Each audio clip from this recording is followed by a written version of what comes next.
اس کے بعد پیسٹر کے کارناموں میں بات کریں گے ٹریٹمنٹ آف کیٹل ڈیزیز اینتھریکس کی۔ 1877 میں پیسٹر نے اینتھریکس نامی مویشیوں کی بیماری کا مطالعہ شروع کیا۔ اس بات کا پتہ تو پہلے ہی چلایا جا چکا تھا کہ یہ بیماری ایک جرثومے کی وجہ سے ہوتی ہے، لیکن اس کو مارنا ممکن نہیں تھا۔ لہٰذا پیسٹر نے اس بیماری کے جراثیم کو لے کر اس طرح پالا کہ وہ کمزور ہونے کے بعد بہت کم زہریلے رہ گئے۔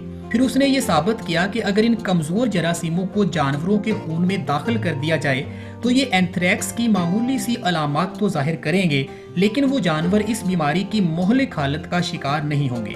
یہ بالکل ایسے ہی ہے جیسے اسمال پاکس یعنی چیچک کی ویکسین کے ذریعے کمزور جراثیم انسان کے جسم میں داخل کر کے اسے چیچک کی خطرناک حالت سے بچا لیا جاتا ہے۔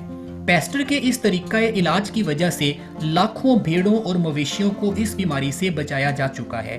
فرانس اور ہنگری کے مویشی فارموں سے جب ڈیٹا اکٹھا کیا گیا تو یہ پتہ چلا کہ اینتھریکس کا شکار ہونے والی بھیڑوں کی شرح اموات 10% سے کم ہو کر 1% پر آ گئی، اور مویشیوں میں یہ شرح 5% سے کم ہو کر 1% سے بھی نیچے تک آ گئی تھی۔ اب آتے ہیں ٹریٹمنٹ آف پیپرل فیور پر۔ لوئی پیسٹر کے بارے میں کہا جاتا ہے کہ وہ انسانوں کو مصیبت میں نہیں دیکھ سکتا تھا۔ یہی وجہ تھی کہ وہ ہسپتالوں میں جاتا، مریضوں سے متعلق مواد اکٹھا کرتا اور مختلف بیماریوں کے جراثیموں کا خوردبین سے معائنہ کرتا رہتا تھا۔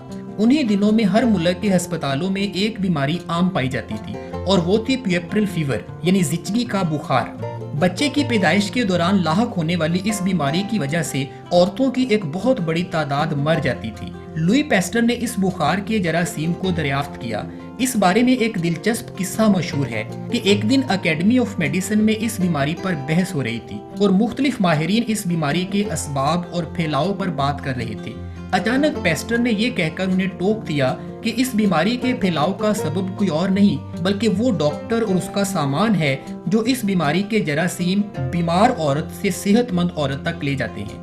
اور جب ان میں سے ایک نے جواب دیا کہ ہمیں خطرہ ہے کہ ہم اس بیماری کے جرثومے کو کبھی بھی دریافت نہیں کر پائیں گے، تو پیسٹر فوراً اٹھا اور بلیک بورڈ پر اس کی تصویر بنا دی اور کہا، یہ لیجئے اس جرثومے کی تصویر۔ اس پر سب لوگ حیران رہ گئے کہ یہ شخص تو اس بیماری پر اپنی تحقیق مکمل بھی کر چکا ہے۔ آج لوگ اس بیماری کا نام بھی نہیں جانتے ہوں گے۔ یہ لوئی پیسٹر ہی تھا جس کی تحقیق نے اس بیماری کا خاتمہ کیا اور لاکھوں خواتین کی جان بچائی۔ اب ہم بات کرتے ہیں کہ لوئی پیسٹر نے ویکسین بنانے کا طریقہ کیسے دریافت کیا۔ ویکسین کو آپ ویکنڈ جرمز یعنی کمزور جراثیم بھی کہہ سکتے ہیں۔ 1879 میں جب وہ پرندوں کے ہیضہ پر کام کر رہا تھا تو اس نے تجربات کرنے کے لیے اس بیماری کے کچھ جراثیم کو پالا۔ چھٹیوں کی وجہ سے وہ کچھ دن اپنی لیبارٹری سے دور رہا۔ جب وہ واپس آیا تو اس نے دیکھا کہ یہ تمام جراثیم یا تو بالکل ہی مر چکے ہیں یا بہت کمزور حالت کا شکار ہو گئے ہیں۔ اس نے ان جراثیم کو انجیکشنز کے ذریعے کچھ پرندوں کے اندر داخل کر دیا۔ پرندوں نے بیماری کی تھوڑی سی علامات ظاہر کی لیکن پھر صحت یاب ہو گئی۔ پھر اس کے ذہن میں یہ خیال آیا کہ اب اس بیماری یعنی ہیضہ کے طاقتور جراثیم کو بھی انہی پرندوں کے اندر داخل کیا جائے۔ جب اس نے ایسا کیا تو حیران رہ گیا کہ یہ پرندے اب اس بیماری کے خلاف مدافعت دکھا رہے تھے، یعنی پہلے کمزور جراثیموں کا سامنا کر لینے کے بعد ان کے اندر قوت مدافعت پیدا ہو چکی تھی، جبکہ وہ پرندے جنہیں کمزور جراثیم نہیں لگائے گئے تھے ان کے اندر جب طاقتور جراثیم کو داخل کیا گیا تو وہ فوراً مر گئے۔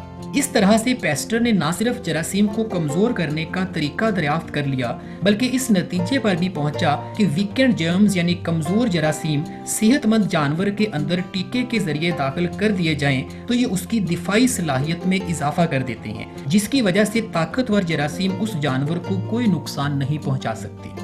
اس کے بعد ہم بات کریں گے کہ پیسٹر نے ہائیڈروفوبیا یا ریبیز جس کو ہم باولا پن کہتے ہیں اس کا علاج کیسے دریافت کیا۔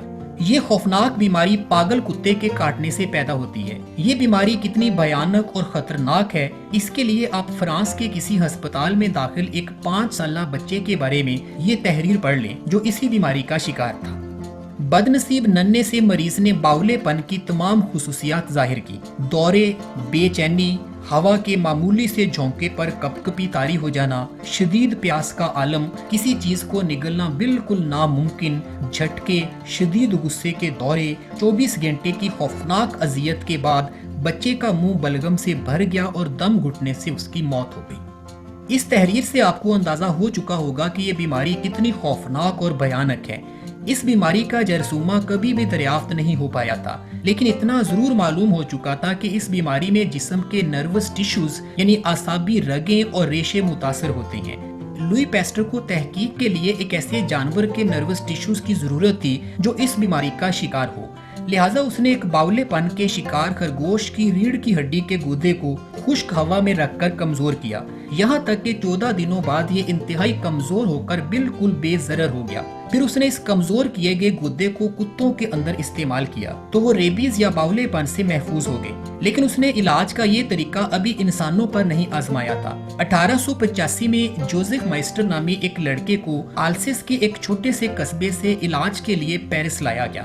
2 دن پہلے اس لڑکے کو ایک پاگل کتے نے کاٹ لیا تھا۔ چونکہ اس بیماری کی علامات تقریباً 1 مہینے گزرنے کے بعد ظاہر ہوتی تھی، اس لیے یہ لڑکا ابھی باولے پن کے دوروں کا شکار نہیں ہوا تھا۔ پیسٹر نے اس لڑکے کے علاج کی ذمہ داری لے لی اور 10 دن تک اسے انجیکشنز لگاتا رہا۔ اس دوران وہ لڑکا بالکل بھی بیمار نہیں ہوا، بلکہ لیبارٹری کے پاس ہی کھیلتا بھی رہتا تھا۔ لیکن پیسٹر کو بہت فکر لاحق رہتی کہ اس کے علاج کا یہ طریقہ کارآمد ہوگا بھی یا نہیں، لیکن وہ اپنے مشن میں کامیاب ہوا اور اس لڑکے کا علاج بالکل ٹھیک ہو گیا۔ 1 مہینہ گزر گیا، لیکن اس لڑکے نے بیماری کی کوئی علامات ظاہر نہیں کی اور مکمل طور پر صحت یاب ہو کر خطرے سے باہر نکل آیا۔ 2 مہینے بعد ایک چرواہا جسے پاگل کتے نے کاٹا تھا، اس کا علاج بھی ایسے ہی کیا گیا، وہ بھی کامیاب ہوا۔ پھر 3 ماہ کے عرصے میں 350 مریضوں کا علاج اسی طریقہ کار کو استعمال کر کے کیا گیا، جن میں صرف 1 مریض کی موت واقع ہوئی۔ 1899 تک 23,000 لوگوں کو اس علاج کے ذریعے بچایا گیا، اور آج ایسے انسانوں کی تعداد ہزاروں بلکہ لاکھوں میں ہوگی جو پیسٹر کی اس عظیم دریافت کے نتیجے میں انتہائی خوفناک موت سے بچا لیے گئے ہیں۔ اگرچہ یہ پیسٹر کی عظیم دریافتوں میں سے آخری دریافت تھی، تاہم اس کے اثرات صرف باولے پن کے علاج تک محدود نہیں رہے۔ اس کی کامیابی نے باقی سائنسدانوں کو بھی اکسایا کہ وہ کئی دوسری بیماریوں کے علاج کے لیے بھی اسی طرح کے طریقے استعمال کریں۔ 1880 سے لے کر 1890 تک تپ دیکھ، خناق، ٹائیفائڈ فیور، جبڑوں کی بیماری، ہیضہ اور مالٹا فیور کے جراثیم دریافت کر لیے گئے۔ 1893 میں خناق کا علاج کرنے والے اینٹی ٹاکسن کو دریافت کیا گیا، جس سے اس بیماری کا شکار ہو کر مرنے والوں کی شرح 30.4% سے کم ہو کر 8.3% پر آ گئی۔ اسی سال کے دوران ہیضہ سے بچنے کے لیے حفاظتی علاج بھی دریافت کر لیا گیا۔ 1894-95 میں پلیگ یعنی طاعون کے ساتھ ساتھ جانوروں کی بیماری سیسی فلائی کے جراثیم بھی ڈھونڈ لیے گئے۔ 1896-97 میں ٹائیفائڈ اور طاعون کا علاج حفاظتی ٹیکوں کی مدد سے کیا جانے لگا۔ اس سے قبل جنگوں میں بہت بڑی تعداد میں سپاہی مر جاتے تھے، لیکن اب ان میں اموات کی شرح انتہائی کم ہو گئی۔ 1898 سے 1900 کے دوران یہ ثابت ہو گیا کہ ملیریا اور زرد بخار مچھروں کی وجہ سے منتقل ہوتے ہیں۔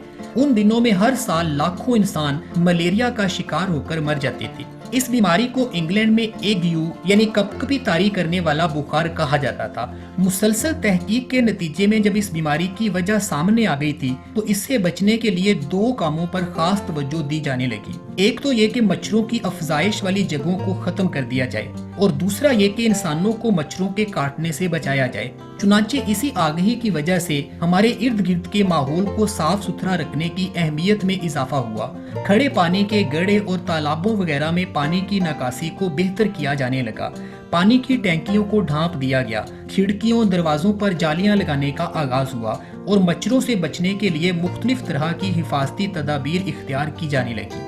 سلیپنگ سکنس ایک قسم کا دماغی مرض ہے جس میں مریض ہر وقت تھکاوٹ، کمزوری، سستی اور ہر دم بڑھتی ہوئی غنودگی کا شکار رہتا ہے۔ 1903 سے 1905 کے دوران یہ بات سامنے آئی کہ یہ بیماری ایک خاص قسم کی مکھی جسے سیسی فلائی کہا جاتا ہے کی وجہ سے ہوتی ہے۔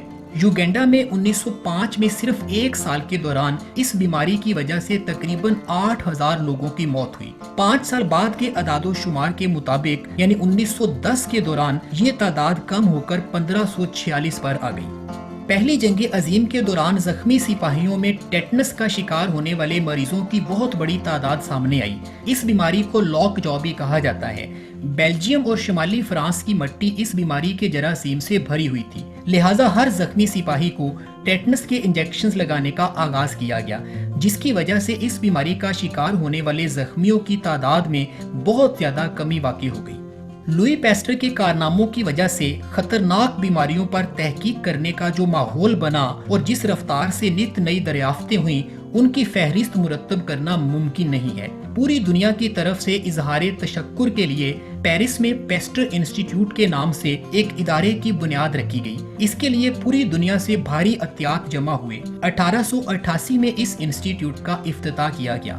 آخر میں مارگریٹ ایوری لکھتی ہیں کہ پیسٹر کے بارے میں مشہور ہے کہ وہ بیماری اور موت کو دیو مالائی اور مافوق الفطرت جہانوں سے نکال کر حقیقت کی دنیا میں لے کر آیا۔ پیسٹر سے پہلے بیماری اور موت کو بہت پراسرار سمجھا جاتا تھا۔ بیماریوں کے ساتھ طرح طرح کے قصے کہانیاں منسوب کیے جاتے تھے، یعنی پاگل پن کو چاند کے اثرات کے ساتھ جوڑا جاتا تھا۔ نظر بد کو بھی بیماریوں کی ایک وجہ سمجھا جاتا تھا۔ اکثر لوگ یہ مانتے تھے کہ بخار اور مرگی کے دورے جنوں اور بھوتوں کے اثرات کی وجہ سے ہوتے ہیں۔ ٹیوبرکلوسس یعنی تپ دق کو کنگز ایول کہا جاتا تھا، اور لوگ یہ مانتے تھے کہ اس بیماری کا علاج کسی بادشاہ کے مریض کے جسم پر ہاتھ پھیرنے سے ہی ممکن ہے۔ اب ایسی توہمات کا خاتمہ ہو چکا ہے، اور اس سلسلے میں لوئی پیسٹر کا کردار باقی تمام سائنسدانوں سے زیادہ ہے۔ 1895 میں لوئی پیسٹر کا انتقال ہوا اور اسے پیسٹر انسٹیٹیوٹ کے اندر ہی دفن کر دیا گیا۔ یہ دنیا قیامت تک اس عظیم انسان کی احسان مند رہے گی۔ یہاں پر یہ مضمون ختم ہو جاتا ہے۔ اس کے اہم نکات آپ اپنی اسکرین پر دوبارہ دیکھ رہے ہیں۔ امید ہے آپ کو یہ ویڈیو پسند آئی ہوگی۔ اپنا اور اپنے پیاروں کا خیال رکھیے اور اس دنیا کو مزید خوبصورت بنانے میں اپنا کردار ادا کرتے رہیے۔ Thank you so much.